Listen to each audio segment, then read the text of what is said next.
Olá, hoje eu não vou mostrar aqui uma matéria do site, nem vou fazer uma apresentação como se estivesse, né, numa apresentação que eu costumo fazer nas minhas aulas. Eu vou trazer mais uma visão sobre um livro muito interessante, de um autor que vale muito a pena acompanhar, o Simon Sinek. E até essa questão do autor, de conteúdo de aprendizado, também tem muito a ver com o que eu queria trazer aqui como reflexão, né?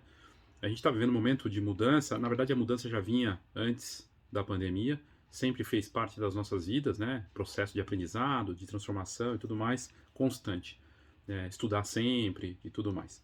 E o que é interessante do livro do Simon Sinek, primeiro assim, ele já tinha escrito o Comece pelo Porquê, que é um livro que eu recomendo fortemente para você ler. Comece pelo Porquê, Simon Sinek com S, e o Simon traz o porquê das coisas, né, como negócio ou como causa, né, muito interessante.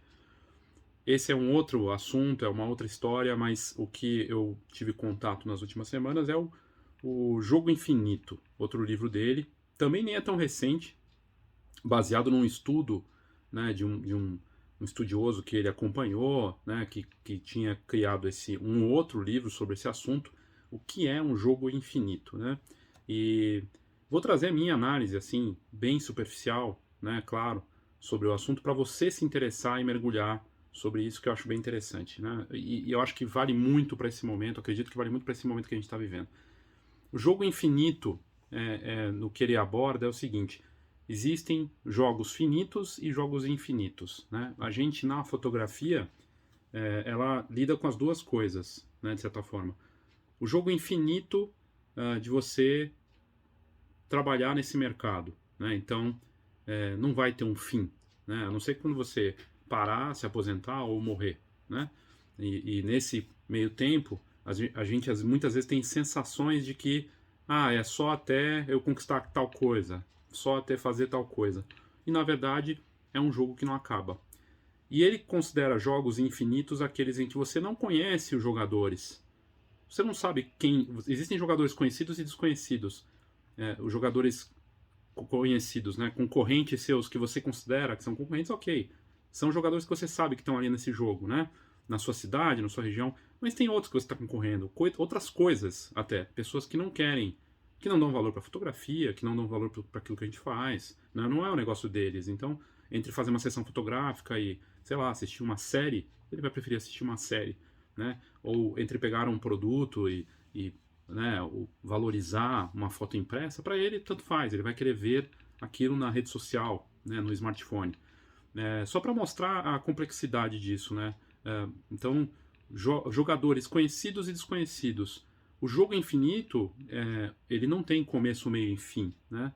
Você é a vida, basicamente. Essas são as coisas como a gente encara o tempo todo. E várias coisas que ele coloca no livro, questionamentos muito interessantes. Por exemplo, negócios. Ele traz até uma provocação, uma brincadeira. A pessoa, o empresário ou o fotógrafo, fala: eu sou o melhor. E aí ele pergunta no livro: melhor sobre quais características, em que parâmetros? Né? Líder de mercado. Líder agora, mas e no tempo? Quais são esses parâmetros também? Né? É muito complicado você falar em uma posição de destaque ou de liderança num jogo infinito, porque a gente já viu muitas marcas famosas que sumiram, inclusive na fotografia, e que eram um líder de mercado, né, que estavam na posição. Então, na verdade, ele traz no jogo infinito a questão de você estar um pouco à frente, ou bem na frente, ou atrás, ou perto, ou muito atrás. Né? E é muito interessante isso, essas questões, porque muda completamente a nossa ótica. Né? Se você pensar que você está no jogo infinito, o aprendizado é uma constante. A mudança é a aceitação disso, de que as coisas você não vai ter controle nesses jogos infinitos. E aí, claro, eu não vou aqui apresentar para você, não pelo menos hoje, nesse vídeo, quais as dinâmicas desses jogos naquilo que a gente faz. Mas, por exemplo, criei um produto e entreguei, o jogo não terminou com aquela pessoa, ou terminou. Se o jogo terminou, então quer dizer que eu não quero nunca mais atender aquela pessoa e não quero ter relacionamento com ela, como cliente, né, como algo que vai voltar, que ele possa me contratar de novo.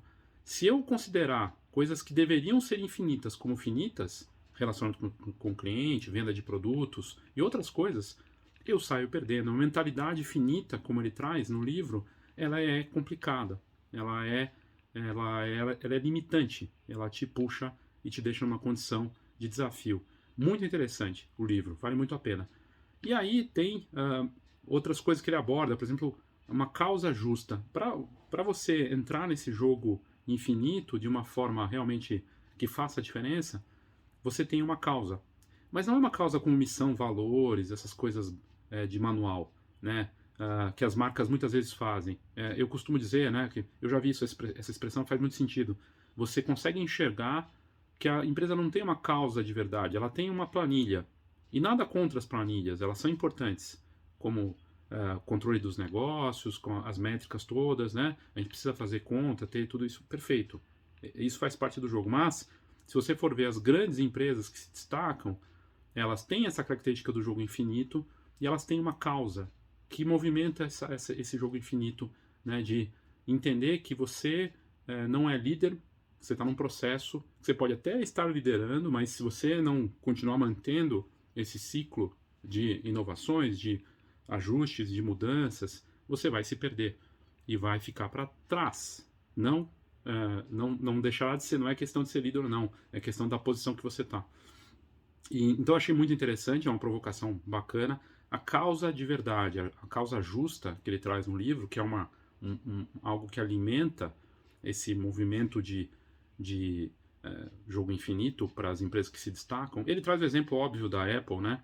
E até compara, em determinado momento do livro, com a Microsoft quando eles estavam competindo o iPhone e o Zune. Né? Não sei se você lembra, talvez você nem lembre do Zune, que era um lançamento da Microsoft para concorrer com o iPod. Né?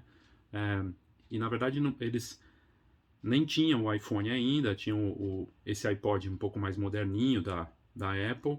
E aí a Apple, nesse jogo infinito que ela tinha, uma causa justa, não só pensar diferente, mas ter um apelo de inovação, de ter um impacto na vida das pessoas. E uma preocupação com privacidade também, mas de fazer diferença na vida das pessoas, né? É uma causa justa que a gente entende e enxerga na Apple algo que é verdadeiro. Agora ela está numa guerra com o Facebook, né? Por conta da privacidade e tudo mais. Realmente ela tem uma causa justa, que ela acredita. E para ela, o jogo é realmente infinito, no sentido de ela está sempre pensando ali um pouco mais para frente. Né? Revolucionou com os relógios de luxo, hoje é a maior vendedora de relógios de luxo do mundo, né? E pensou sempre um passo à frente. Quando a Microsoft estava pensando no Zune, ele traz isso no livro, e aí ele conversou com um executivo da Microsoft e outro executivo da Apple, e traz essa comparação, as mentalidades. Né? Um não estava preocupado com o Zune da Microsoft, porque eles já estavam pensando no iPhone. O jogo infinito, causa justa, tem impacto na vida das pessoas, uma ferramenta ainda mais poderosa. E no caso do Zune era a preocupação de a gente vai liderar o mercado, a gente vai superar a Apple. É uma mentalidade de jogo finito, né? De que a gente vai ser líder, vamos ultrapassar aquela outra marca. Muito interessante pensar dessa forma, olhar dessa maneira, desafiador também, porque quando você encara que a fotografia, né, tem um casamento, o casamento eu posso até considerar como um jogo finito, né? Um casamento ali que eu vou fazer a cobertura fotográfica, né? Vou lá no cartório agora, né, uma situação muito menor ou numa coisa muito íntima e tem começo, meio e fim. E se eu encarar os clientes como um jogo infinito, né? Uma família, eu estou fazendo um casamento, mas eles serão uma família que eu vou atender por muitos anos. Mesma coisa para os produtos, mesma coisa para a forma como eu lido com o aprendizado. Eu vi faz pouco tempo, né? Estou investindo muito em educação. Uma pessoa me falou recentemente. Eu fiquei pensando, poxa, e ela meio que encara como um processo. Estou lendo vários livros. É um processo. Um jogo infinito da educação do conhecimento, ele termina quando? Se a cada 2 semanas as regras do jogo no Instagram mudam, se as regras do jogo no mercado mudam. Então, encarar as coisas dessa forma me parece fazer muito sentido. recomendo fortemente, né? Eu tenho os meus livros, né? Gosto de divulgar e tudo mais, mas bacana falar dos outros também, de coisas que possam provocar. Os dois livros dele são sensacionais. Coloca lá na Amazon ou no Google, né? Simon com S, S-I-M-O-N, Sinek, também com S e com K. E você vai encontrar os muitos livros dele. Ele deu uma palestra no TED lá atrás, 2009, falando do porquê, naquele tempo, e mostrando, né, a diferença que faz uma empresa que começa pelo porquê. E é fascinante, é outro livro fascinante dele. E é um pensador, um mentor de grandes líderes no Vale do Silício e nos Estados Unidos, que faz a gente pensar, né? E é uma provocação muito interessante pensar nessa questão aí tanto do porquê, que é uma coisa interessante que eu gosto de abordar, mas do pensamento do jogo infinito, né? E não é fácil pensar, poxa, se eu tô num jogo infinito, qual é a minha causa justa? Qual que é o meu pensamento maior, né? Muda completamente a perspectiva da gente, ainda mais num momento como esse. Então é isso, é para você pensar e estudar, né? Dar mais uma refletida aí sobre esses assuntos que vale a pena. Recomendo esses dois livros, esse autor, e volta e meia eu vou tentar trazer outras recomendações aqui para vocês. Obrigado e até a próxima.